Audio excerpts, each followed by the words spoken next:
Good morning, everyone. It's Steve from Middle Kingdom Fitness, enjoying my pre-workout cup of coffee. As I prepare for today's workout, I've been doing a lot of thinking about some research that I've seen over the last week or so, and it's about a topic called long length partial reps. Again, long length partial reps. And it's very interesting because it kind of contradicts everything that we've been preaching for a long time. First of all, what is a long length partial rep? It's a rep that goes from the stretch in the exercise to about the halfway point.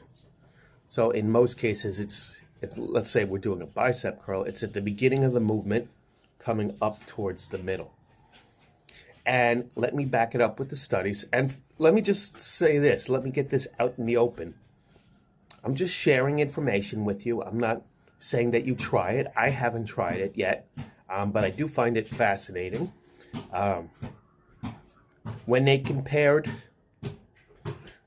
they did 8 studies comparing long length partial reps to standard partial reps. 7 out of the 8 studies proved that the long length partial rep is better. Well, we were always taught full range of motion is best, right? Well, they compared those two. They did 5 studies comparing full range of motion to long length partial reps. And in all 5 of them, long length partial reps were determined to be the better option.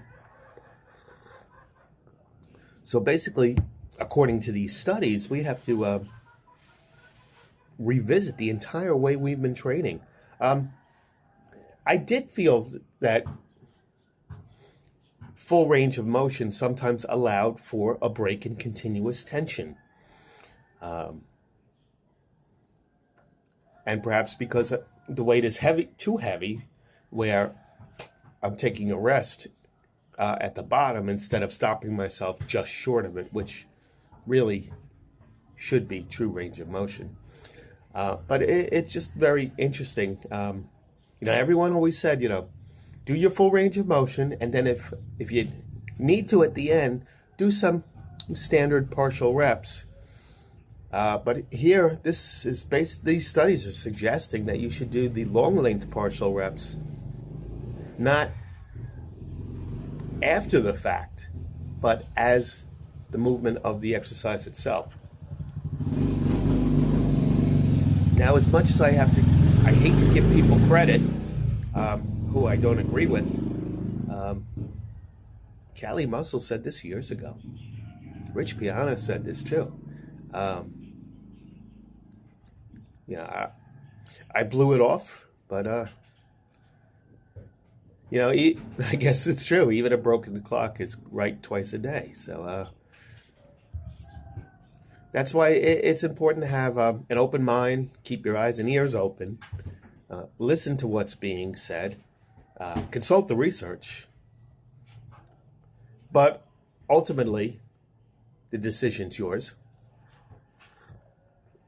And as you know, what works for some people might not be what's best for you. So I would suggest giving it a try. Maybe try it for 2 weeks. I've been doing it inadvertently when I wasn't using what I deemed proper technique. So let's see. Just something to think about. Again, just throwing an idea out there at you. I'm not telling you this is the way to go. I'm not saying you need to change what you're doing. And I'm definitely not speaking, excuse me, out of any expertise. So think about it. Do your research. Long length partial reps.